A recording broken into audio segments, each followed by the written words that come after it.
So many people never achieve their goals because they have too many toxic, negative, energy draining people in their lives. And you have to have goals outside of your comfort zone that will challenge you, because in order to do something you've never done, you've got to become someone you've never been. And you got to have a mentor who's experienced, who's been there, done that. And as a result of that relationship, because you can't see the picture when you're in the frame, Muhammad Ali said, "I'm the greatest," but he never won a championship without Angelo Dundee. And Michael Jordan never won a championship without Phil Jackson. So you've got to have someone that can see something in you that you can't see, that can take you to a place within yourself that you can't go by yourself. One of the things that we know about life is that it is always changing. Sometimes you're up, sometimes you're down. Sometimes things go real well, and sometimes they don't. Sometimes you're happy, and sometimes you're sad. Now that's that thing called life. And when we begin to understand and know that, accepting that reality, that we will never ever have things just on an even keel all the time, that you're going to have some ups and you're going to have some downs, but during those down moments, that's where the growth takes place. That's where the work is. See, anybody can feel good when they have their health, their bills are paid, they have happy relationships, the children are acting normal, business is successful. Anybody can be positive then. Anybody can have a larger vision then. Anybody can have faith under those kinds of circumstances. Am I correct? See, but the real challenge of growth, mentally, emotionally, and spiritually, comes when you get knocked down.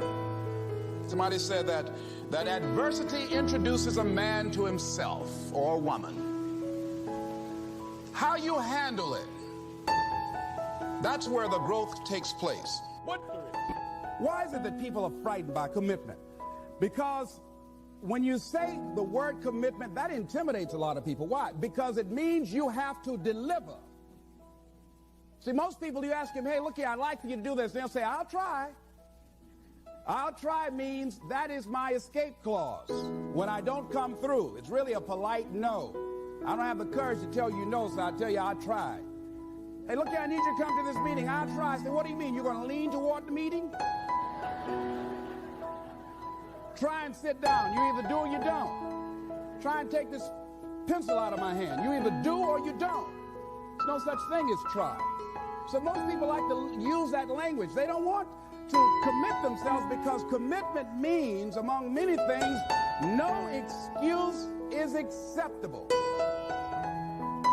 That's what it means. No excuse. That if you decided that you're going to do this, if it becomes hard, then do it hard. If it's difficult, so what? If it's inconvenient, so what? Decide to live your fantasy.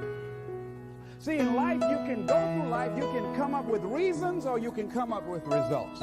You can come up with excuses or you can come up with achievements. You can go through life blaming or you can come up with solutions. The choice is in your hands, satisfaction or despair. We can choose that. So look at your life and decide what it is that you want to do that will give your life a sense of worth. Someone said that your life worth is measured by your accomplishments and not by your complaints. You want to have a fulfilling life? Decide not to make your life predictable. Some people, their lives are very predictable. They got a little routine, they do that, and they follow that day in and day out. Day in and day out. You don't get much juice and happiness out of life like that if you're predictable. You want to change it up. Variety most certainly is the spice of life. Here's something else. Want to create a greater sense of fulfillment? Challenge your fears. Challenge them. Look those fears in the face and take them on. Don't allow them to rule you. Decide that you're going to take some chances. Most people, ladies and gentlemen, when something happens to them, what they do is they begin to believe that that's the way it is. That's the way it's always been. And they can't see the possibility of it being any different. Example, before April 1954, the common belief, the universal belief, because it had been tried again and again and again, and people had failed. The belief was that man was not physically capable of breaking the 4-minute barrier, that he could not run a mile in less than 4 minutes. That was the belief on the planet. It had never been done. But here's what happened, ladies and gentlemen. Roger Bannister came along, and he broke the 4-minute barrier. Now here's what's significant about that. Since that time, up to this day, over 20,000 people have done it, including high school kids. What changed? 20,000 people, what changed? Here's what happened when they got on the track. They knew it had been done. And because they knew it had been done, there was a new belief about this barrier, about this goal that was unreachable. And those 20,000 people got in the race believing, knowing in their heart that someone had done it, that it's possible that they could do it.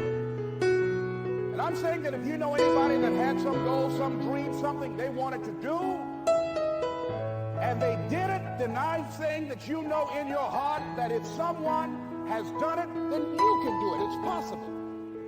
And that if someone can make their dream become a reality, that it's possible that you can make your dream become reality. And so as you begin to look at where you want to go, beginning to embrace that, it's possible. I'm blessed and highly favored. I've got a lot going for me. I've got some good stuff in me. And it's possible that I can bring my greatness out here in the universe.